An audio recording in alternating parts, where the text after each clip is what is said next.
بسم اللہ الرحمن الرحیم۔ حضرات گرامی، زکوٰۃ کن لوگوں کو دی جائے گی، اس سلسلے میں اللہ تعالیٰ کا فرمان ہے، اعوذ باللہ من الشیطان الرجیم، انما الصدقات للفقراء والمساکین والعاملین علیہا والمؤلفۃ قلوبہم، کہ زکوٰۃ محتاجوں کو، ناداروں کو۔ قرآن کے الفاظ ہیں الفقراء، فقراء فقیر کی جمع ہے، فقیر کہتے ہیں محتاج کو، اور مساکین مسکین کی جمع ہے، مسکین کہتے ہیں نادار کو۔ تو زکوٰۃ محتاج کو بھی اور نادار کو بھی دے سکتے ہیں۔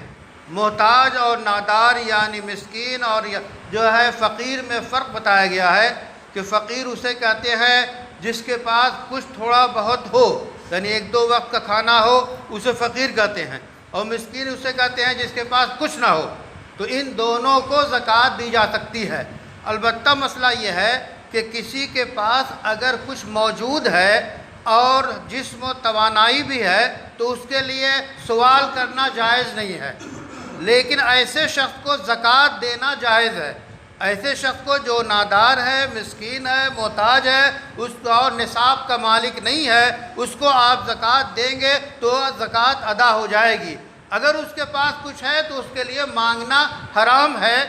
یہ دونوں مسئلے الگ الگ ہیں۔ تو نہ محتاجوں کو زکوٰۃ دی جائے، مسکینوں کو زکوٰۃ دی جائے، اور ان لوگوں کو جن کی دلجوئی مقصود ہے۔ یہ مصرف اس وقت تھا جب رسول اللہ صلی اللہ علیہ وسلم کے زمانے میں کچھ لوگ ایمان لاتے اور ان کو ایمان پہ باقی رکھنے کے لیے زکوٰۃ کی رقم دی جاتی۔ حضرت سیدنا عمر، حضرت سیدنا ابوبکر اور تمام صحابہ کے ہاں اتفاق ہوا کہ اب ایسے لوگوں کو جو ایمان لائیں ان کو زکوٰۃ ایمان پہ باقی رکھنے کے لیے نہیں دی جائے گی، فقیر محتاج ہوں تو دی جائے گی۔ اسی طرح چوتھی قسم ہے جو لوگ زکوٰۃ وصول کرتے ہیں باقاعدہ اسلامی نظام کے تحت، ان کو زکوٰۃ کا پیسہ دیا جائے گا۔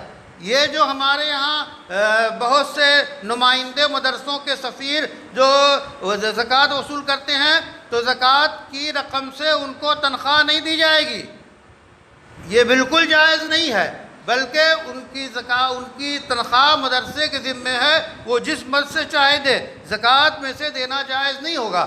وہ لوگ جو کہ زکوٰۃ وصول کرتے ہیں اسلامی نظام کے تحت، ان کی تنخواہ اور ان کا خرچ جو ہے زکوٰۃ کی رقم سے دیا جاتا ہے۔ اور اسی طرح وفی الرقاب، وہ لوگ جو کہ پہلے غلام تھے اور ان کو آزاد کرانے کے لیے پیسوں کی ضرورت ہے، ان کو زکوٰۃ دی جائے گی۔ اسی طرح جو لوگ مقروض ہیں، اتنا زیادہ قرض ہے کہ وہ قرض ادا نہیں کر سکتے، ان کو بھی زکوٰۃ ادا کی جائے گی۔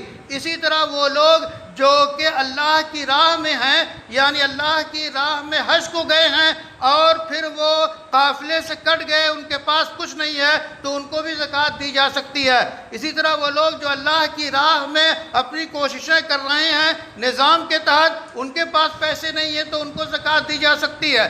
یہ وہ لوگ ہیں اور اسی طرح مسافر کو، کہ مسافر ہے اور اس کے پاس کچھ نہیں ہے، لٹ گیا، اور تو اس کو بھی زکوٰۃ دی جا سکتی ہے۔ لیکن آج کے دور میں مسافر کو دینا ذرا مسئلہ ہے۔ اگر وہ مالدار ہے اپنے شہر میں تو مختلف ذرائع سے منٹوں سیکنڈوں میں پیسے منگا سکتا ہے، پھر بھی مسافر اگر کہیں ہے اور اس کو کچھ نہیں ہے تو یہ 8 طرح کے لوگ ہیں، جس میں سے 7 لوگوں کی تفصیل بیان کی گئی کہ ان کو زکوٰۃ کی رقم دی جائے۔ زکوٰۃ ہمیشہ جو ہے تحقیق کے ساتھ دیں، جان لیں کہ یہ مستحق ہے، تب زکوٰۃ ادا ہوگی، ورنہ کوئی آئے اور لے گیا تو مسئلہ پھر مشتبہ ہو جاتا ہے۔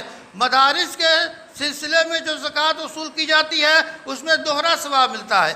ایک تو مسکین اور غریبوں کی وہاں تربیت کی جاتی ہے، ان پہ پیسے خرچ کیے جاتے ہیں، دوسرے تعلیم کے لیے خرچ کیے جاتے ہیں، تو تعلیم بھی خرچ جو ہے دی جا رہی ہے اور ان کی اصل ضرورت پوری کی جا رہی ہے۔